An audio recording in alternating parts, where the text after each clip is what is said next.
The world is a beautiful place only if you understand what is going around you. We have good people. Let me make an example of an empath. An empath has a kindred spirit. He or she cares about others. An empath has integrity and can synergize with other people.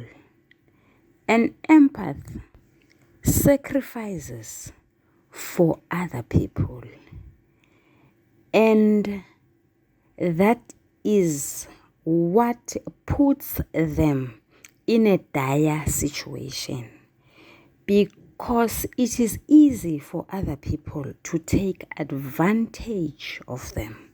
They become victims and preys of a different kind of personality that is regarded as narcissism.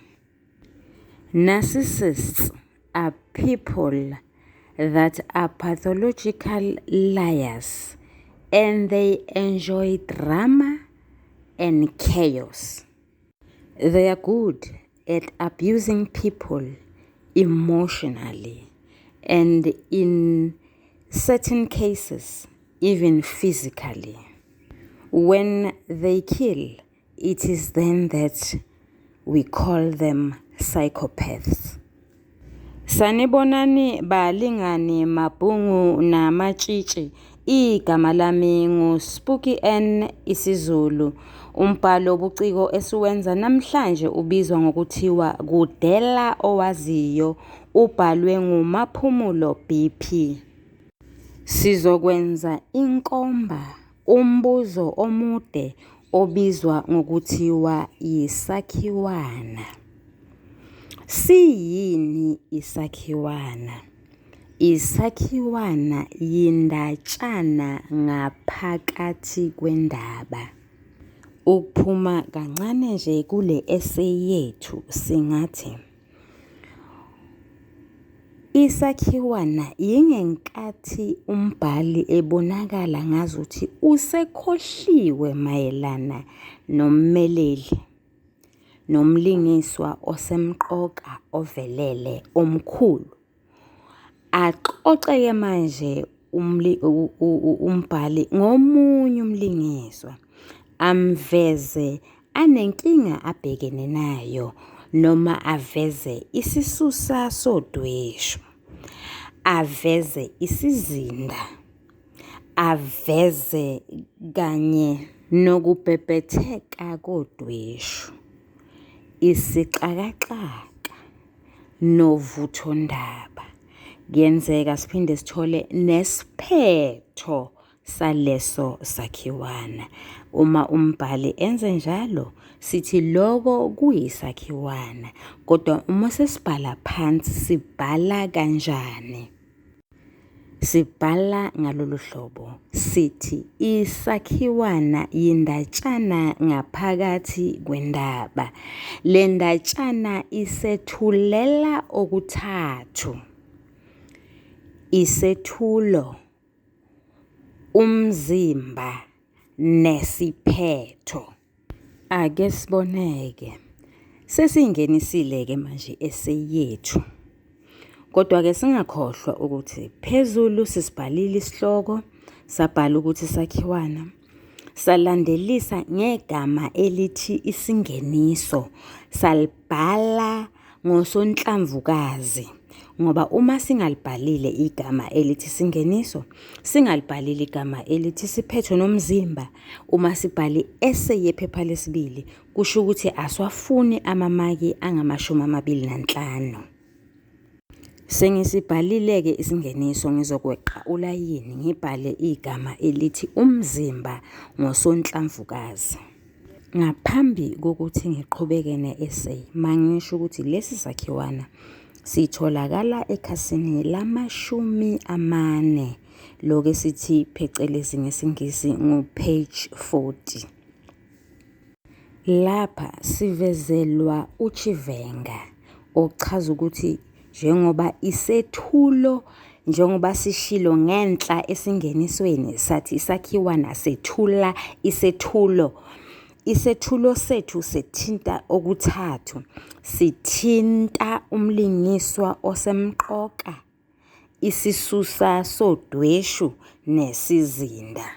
Sethulelwa uchivenga njengommeleli ngoba zonke izigameko ezenzeka kulesi sakhiwana zigxile kuye.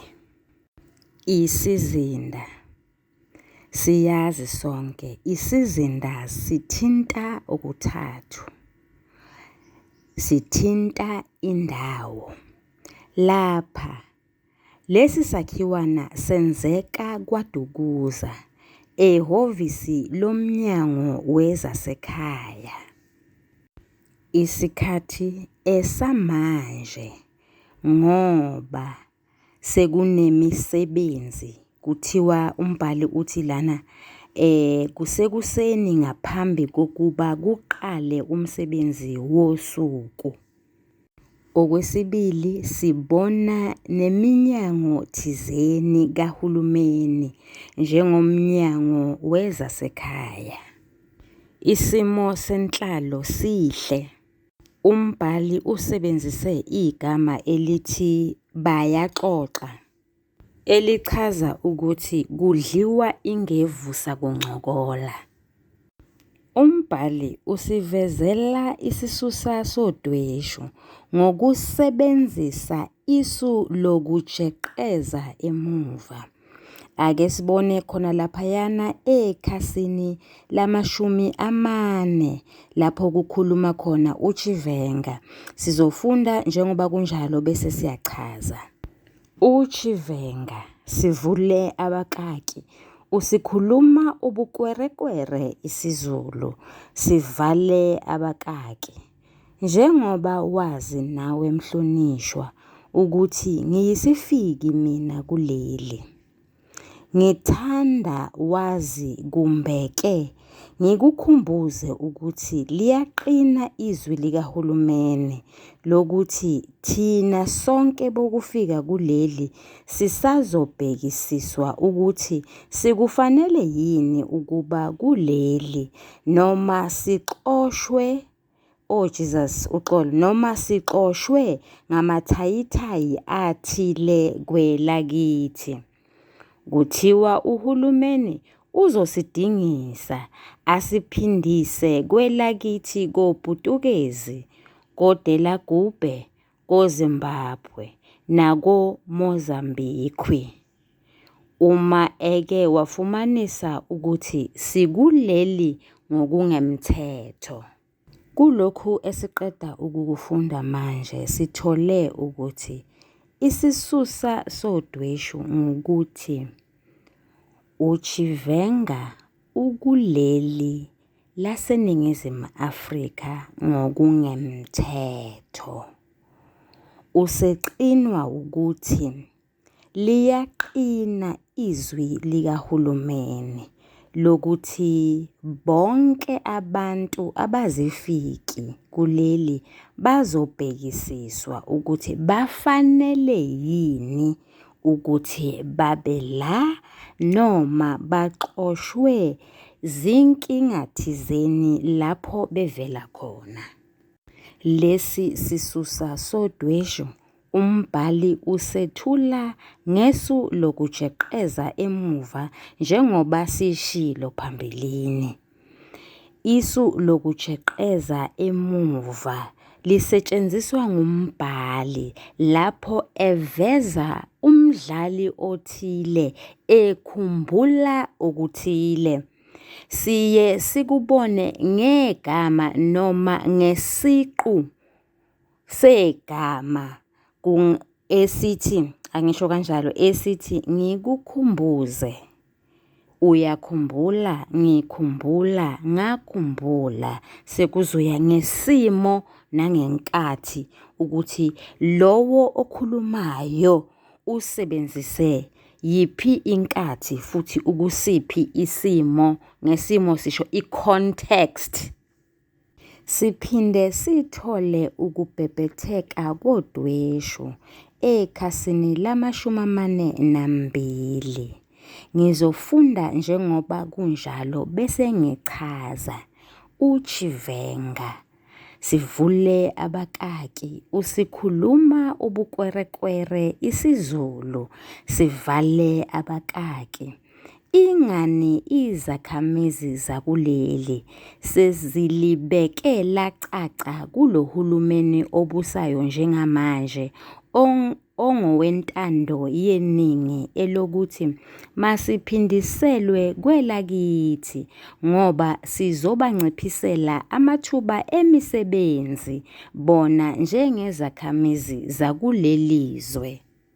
Lapha sibona uChivenga ebhekene nenkinga yesibili. Le nkinga lena imayelana nomphakathi waseNingizimu Afrika ovuke umbhejazana ngoba abantu bekhonondela ukuthi amathuba emisebenzi asanciphile ngoba sekugcwele abantu bokufika kuleli likaMthaniya. Isixakaxaka asikho kulesi sakhiwana. Siyasazi sonke isixakaxaka ilapho izinkinga zelakanyana khona.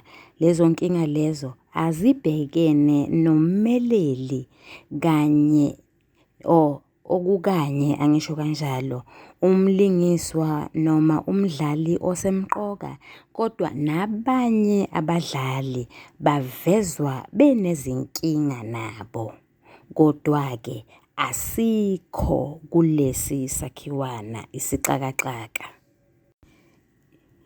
Lesi sakhiwana sisibona sifinyelela esicongweni. Ngakho-ke bese sithi sinovuthondaba noma sikuvuthondaba. Ngenkathi nje uheshane ekhasini lama-46 ethi ngakho-ke ngisazoke ngilinge amadlozi. Lokho kusho ukuthi ubesevuma phela isixazululeka inkinga abhekene nayo uChivenga, evuma ukuthi lelisu uChivenga aqhamuka nalo lokuthi uzoletha ipasi lo muntu amthandayo bese beshadiswa ngomgungunyathi bese uheshane ekwazelwa ngaleso senzo sakhe noma ngalelo sizo lwakhe lokushadisa uhlengiwe kanye noChivenga uhlengiwe engazi. Ukuze umfundi athole amamaki athi ukuthi nje kuyofanele phela athi ukuthasisela aye embhalweni wobuciko abhale kafuphi nje ukuthi wathini uChivenga ngenkathi kwenziwa leli tulo noma ngenkathi kwenziwa leli cebo lokwenzakalisa uhlengiwe. Isiphetho salesi sakhiwana asinayo ingwijikhwebu. Ingwijikhwebu kwenzeka kwesigameko ebesingasilindele. Okwesibili, ingwijikhwebu emdlalweni itholakala kuphela esiphethweni. Kusho ukuthi iyotholakala uma ngabe ikhona ekugcineni kwalomdlalo. Angazi-ke noma kunjalo yini ngoba sisengakafiki lapho. Okwesibili, ungakhohlwa-ke phela uma ngabe isigcawu siyisakhiwana. Leso sigcawu leso sizothi uma ngabe sesiphela bese sithi sifike esiphethweni. Ngakho-ke singayithola ngesinye isikhathi ingwijikhwebu. Sisho ngani ukuthi lesi siphetho asiyona ingwijikhwebu? Ngoba phela uheshane igama lakhe ethiwe lona ngumbhali nguheshane. Isenzo sakhe sokwamukela isicelo sikaChivenga sifuze igama lakhe. Uheshane yinyoni edla amatshwele noma amachwane ezinkukhu iyawantshontsha. Ngakho-ke leli gama limfuzile limfanele uheshane lona ongumdlali ngoba naye emsebenzini wakhe usethola ukugwazelwa okuchaza ukuthi uyantshontsha. Ngizothi uma sengiqedile-ke manje ngeqe ulayini ngibhale igama ngosonhlamvukazi elithi isiphetho. Lesi yisiphetho se-essay, hhayi isiphetho sombhalo wobuciko othi Kudela Owaziyo. Lapha umfundi kulindeleke ukuthi anikeze uvo lwakhe. Kuye kube kuhle ukuthi ubuyele embuzweni ngenhla uyobona ukuthi ubumi kanjani. Kodwa-ke ngizoyiphetha ngendlela yami. Mina ngizothi umbhali uphumelele ukusebenzisa isakhiwana. Yize zikhona izingxenye zesakhiwana ezingekho njengesixakaxaka. Kodwa-ke usethulele ummeleli isizinda kanye nesisusa sodweshu. Wasivezela ukubhebhetheka kodweshu nokujeqeza emuva. Bengizobe sengiyema lapho ngoba phela uvo lwami lolu. Nawe-ke ungaziphethela ngendlela othanda ngayo, kodwa ibe ihambisana nesihloko onikezwe sona. Mfundi nawe mlingani siyabonga, niyathandwa, nisale kahle, ningakhohlwa ukusubscribe kunamashaneli amathathu. isiZulu The Curriculum Breakdown, isiZulu Grade 12 Intervention, isiZulu FAL The Chat Room.